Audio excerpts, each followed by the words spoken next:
What did we do? What did we do? What did we do?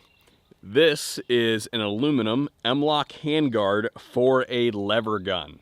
And this is produced by Midwest Industries. You guys know that we are big fans of them. You might have seen these on Instagram previously, and they have been available for some time for the Marlin platform. And what I would say is that from talking to them, it seems like they kind of tackled the Marlin rifle series first because they were easy to install on that gun. We'll come back to that here in a second, but what I would say is anybody who knows their stuff would say that has taken them apart. The Marlin guns just don't quite meet the quality control standards that something like the Henry rifle does, and that is why I've been bugging them for some time to make me a rail for the Henry series guns, and that's what we've got right here. Now, that comes with a price. This rail is very difficult to install.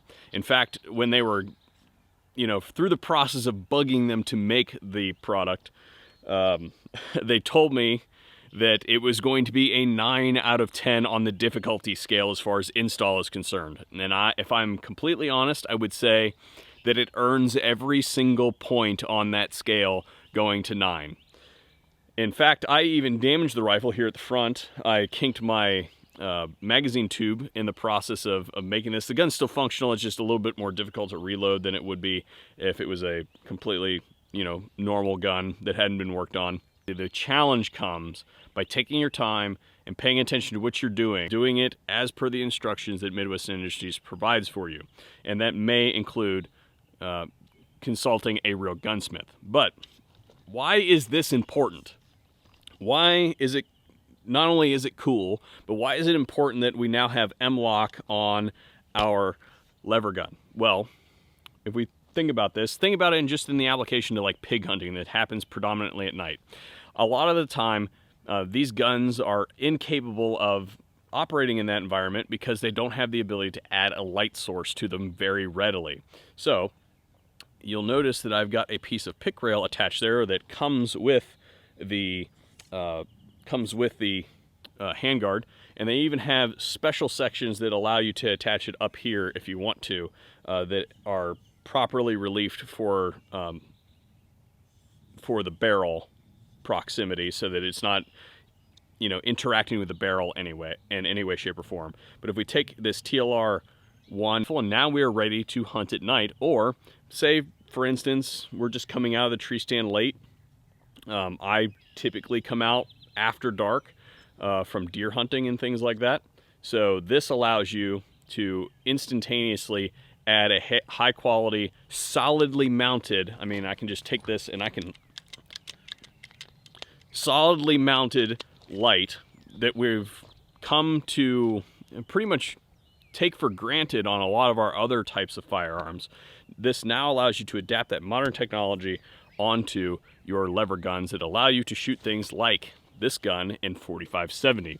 So what we're going to do is we're going to wait for it to get a little bit dark outside, and we're going to have some fun after dark to see how this gun operates in total darkness.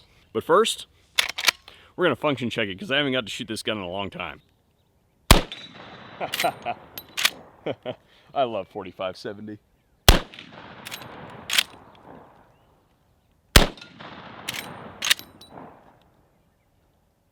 Go for the go. And I missed.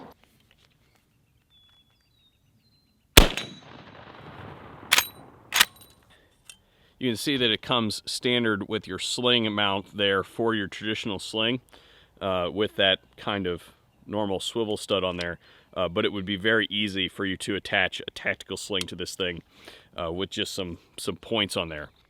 All right, people, we are out here. It is dark. I've got my all-weather 45-70 here with the Midwest Industries Mlok handguard with, of course, our TLR VIR.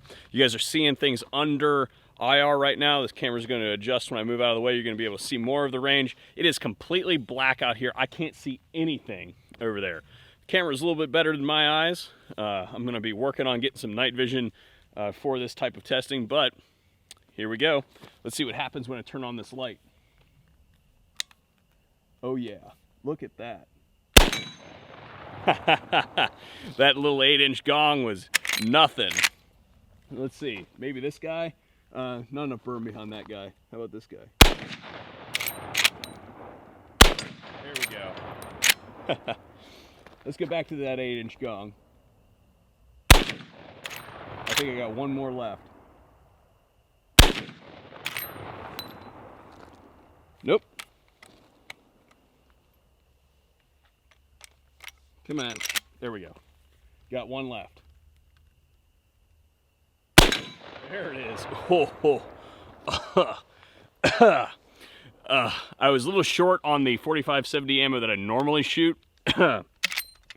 So I took my hunting loads, those Underwood Extreme Penetrators, and I was not expecting the difference in power between the Federal loads and those ones. But that said, I'm sure that that thoroughly demonstrates that, oh yeah, that mag tube problem I was talking about.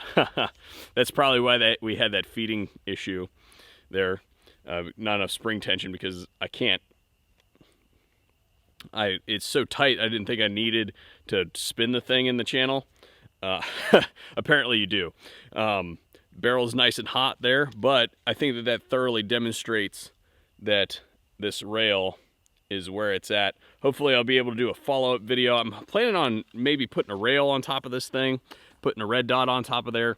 So maybe we'll be able to revisit this, and in the process I'll go ahead and swap out that tube with a functional one, so that in the future video we can do some reloads and stuff with this thing. But I wanted to come out here, see what it could do at night. And the other thing I wanted to point out is when I do this, see what that does to the front sight? It is brightly illuminated. So you've got basically a blacked out rear. You guys can see that diamond on there, I can see, but I can't see that at all. But what you see when you turn this thing on is, wow, you guys can actually see quite a bit under that IR. I'm pretty impressed with my camera. But that's what you get. See what I'm saying? So, big bright dot in the center of your vision. Very easy to pick up that front sight, especially if you're talking about hunting something like pigs or other dangerous game where you need something with a little bit more punch like 45-70. Thanks for joining us here today on the VSO Gun Channel. I had a great time making this video for you guys. Hopefully we're still on YouTube tomorrow, but thanks for watching, and we'll catch you guys on a future video.